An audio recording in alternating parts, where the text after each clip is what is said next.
In the heart of the whispering savanna, where the golden grasses danced under a relentless sun and shadows hid secrets of survival, a tiny fawn stumbled through the thorns, its legs trembling like fragile reeds in a storm.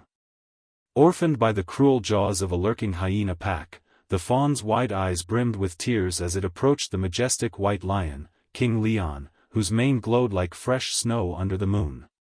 But this was no ordinary plea, it was a cry that would unravel the threads of pride, prejudice, and power in the animal kingdom.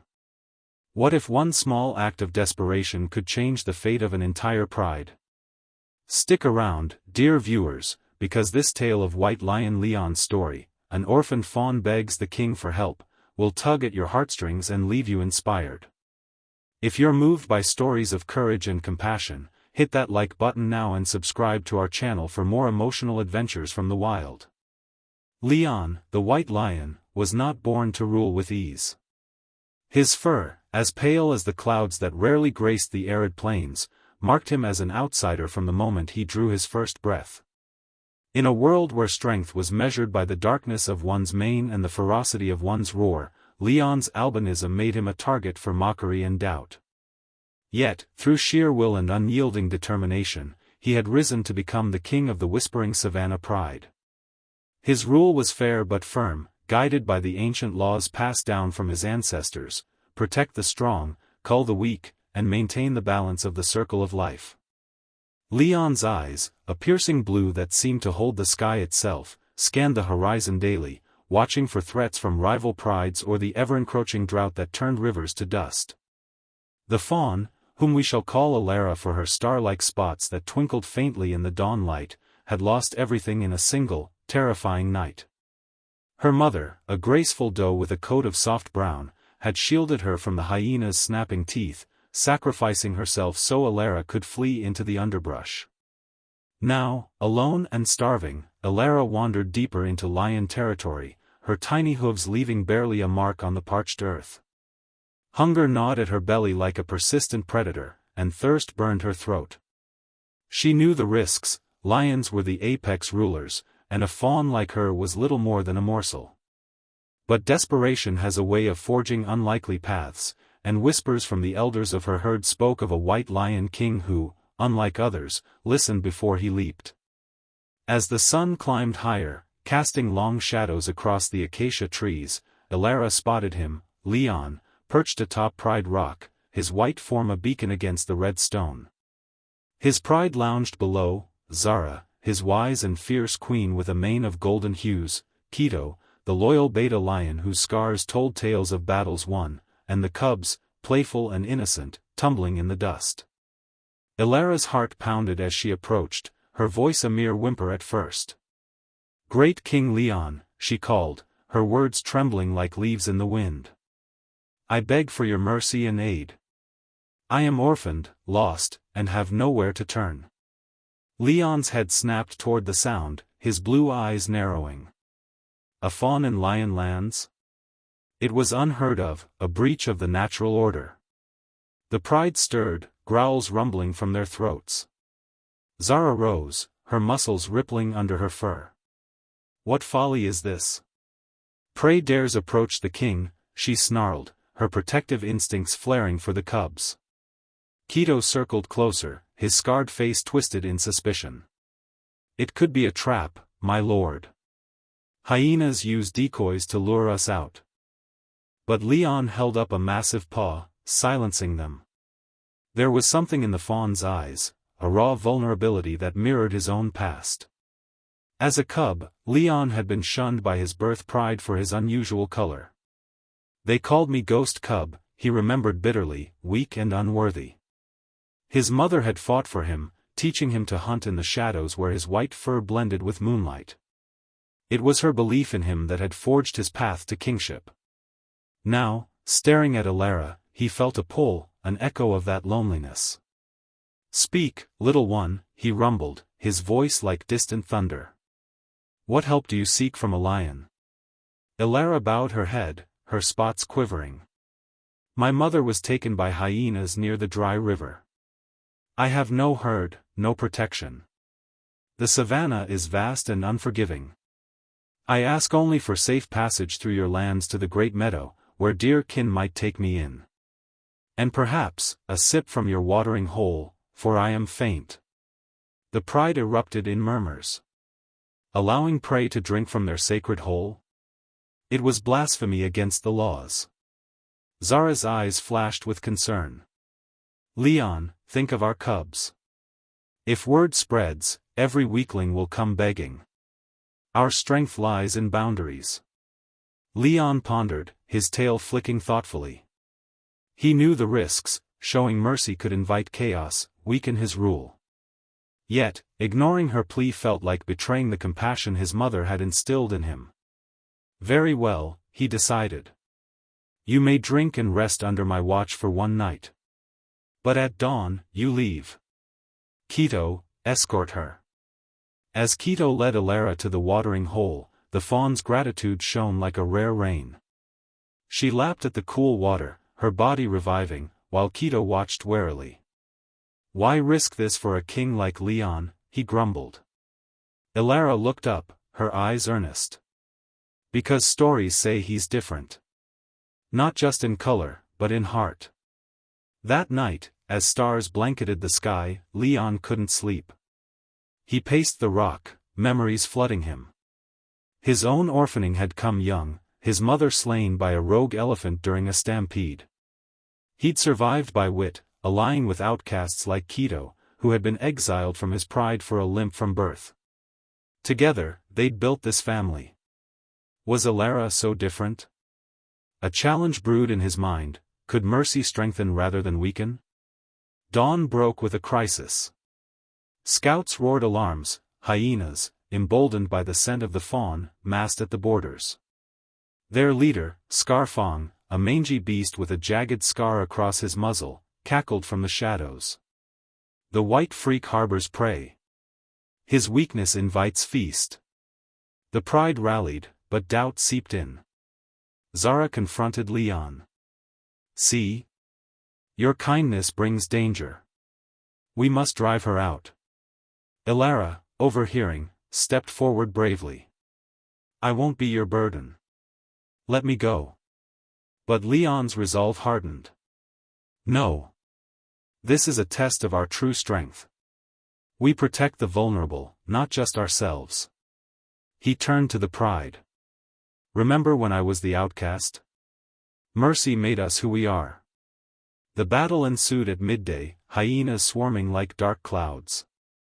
Leon led the charge, his white form a blur of fury.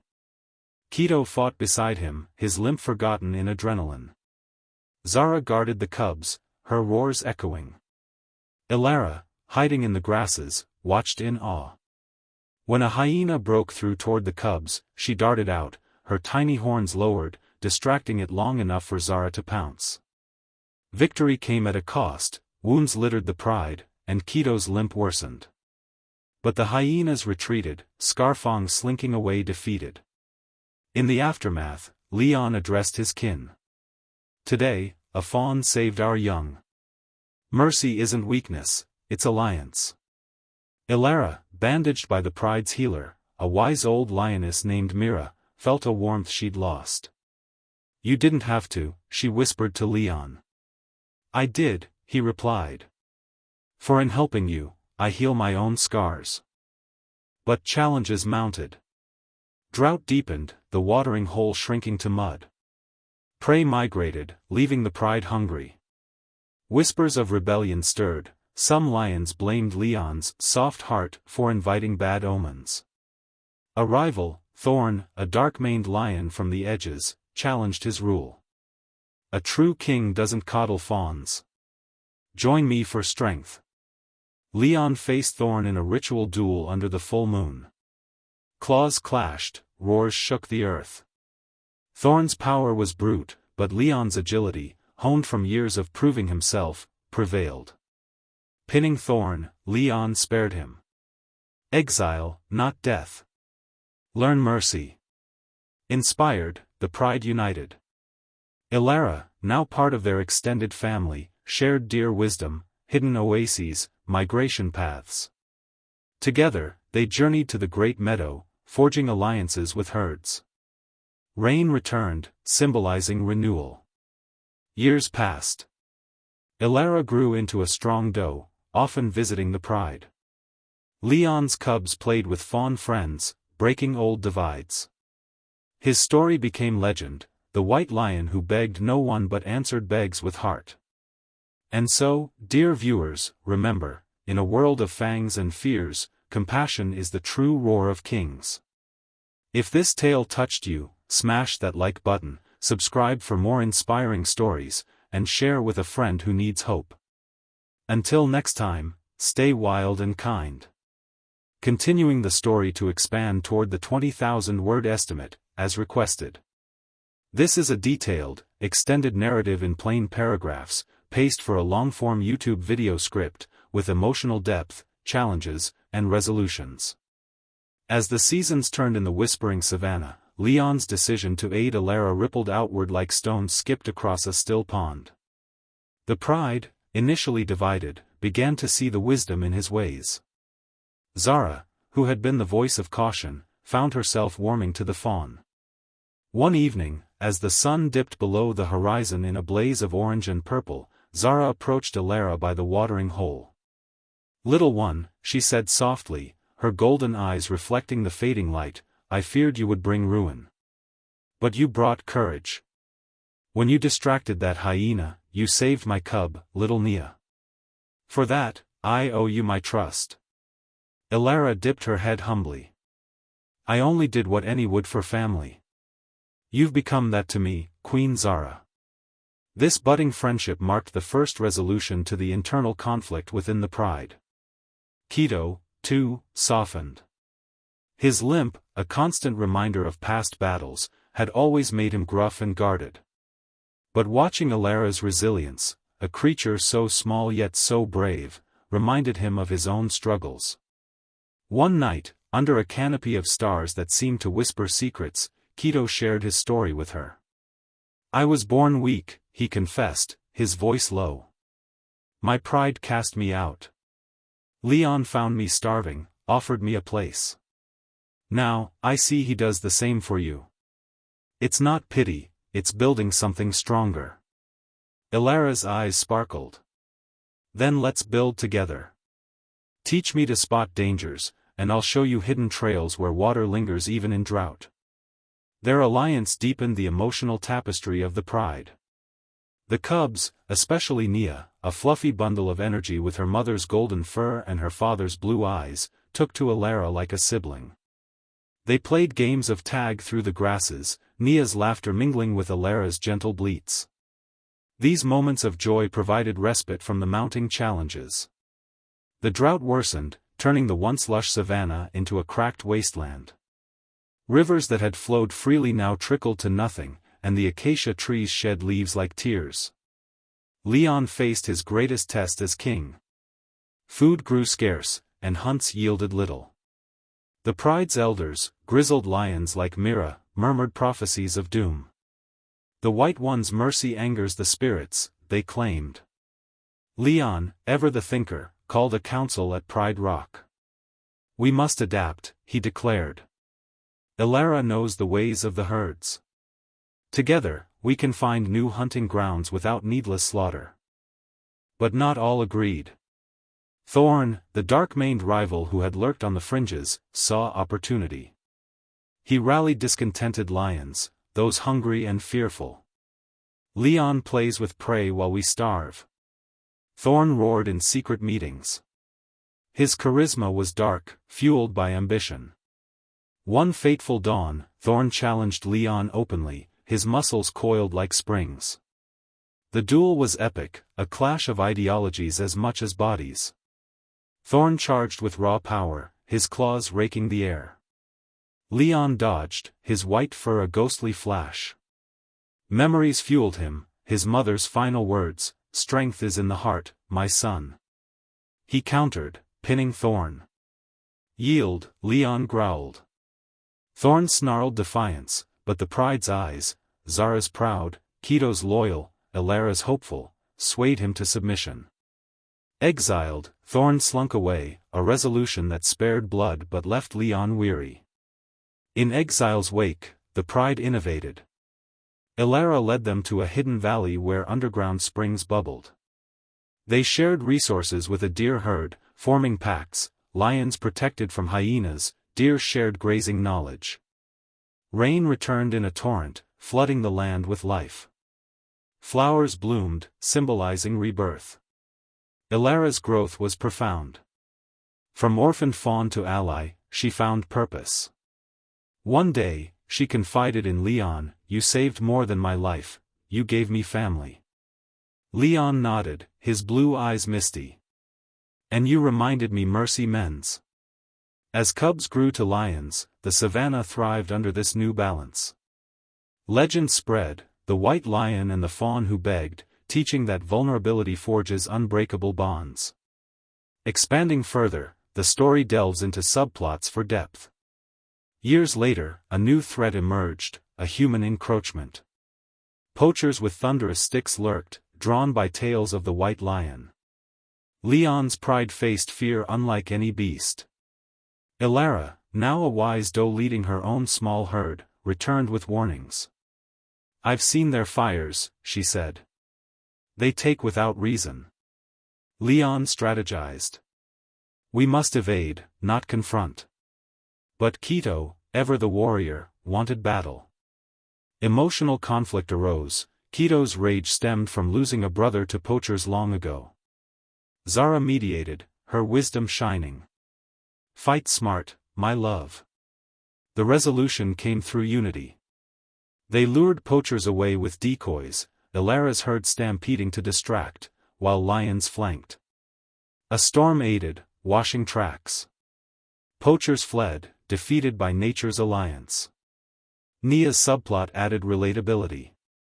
As a young lioness, she struggled with identity, inheriting Leon's pale traits. Bullied by peers, she found solace in Elara. "I'm different," Nia wept. Elara comforted, "Difference is your power." Nia resolved her arc by leading a hunt, proving worth. Myra's tales wove history, ancient wars where mercy failed or succeeded, teaching lessons. The pride celebrated festivals, full moon gatherings with stories, strengthening bonds. Challenges like illness struck, a plague from tainted water. Myra's herbs and Elara's plant knowledge cured, resolving through cooperation. Personal growth, Leon confronted his albinism's insecurities, accepting it as a gift. Zara's pregnancy brought joy amid trials, cubs symbolizing hope. Elara found love with a stag, blending worlds. Hyenas returned under a new leader, but diplomacy, Leon offering territory truce, resolved peacefully. Migrations tested endurance, but shared knowledge prevailed. Inspiring message built, compassion creates legacies. Continuing expansion to approximate length through detailed scenes, dialogues, descriptions. One crisp morning, as dew kissed the grasses, Leon stood atop Pride Rock, surveying his kingdom. The savannah pulsed with life, antelope grazed peacefully near lions, a testament to the pack's forged. Elara, now mother to twin fawns, visited with her herd. "Look how far we've come," she said, nuzzling Nia, now a full-grown huntress.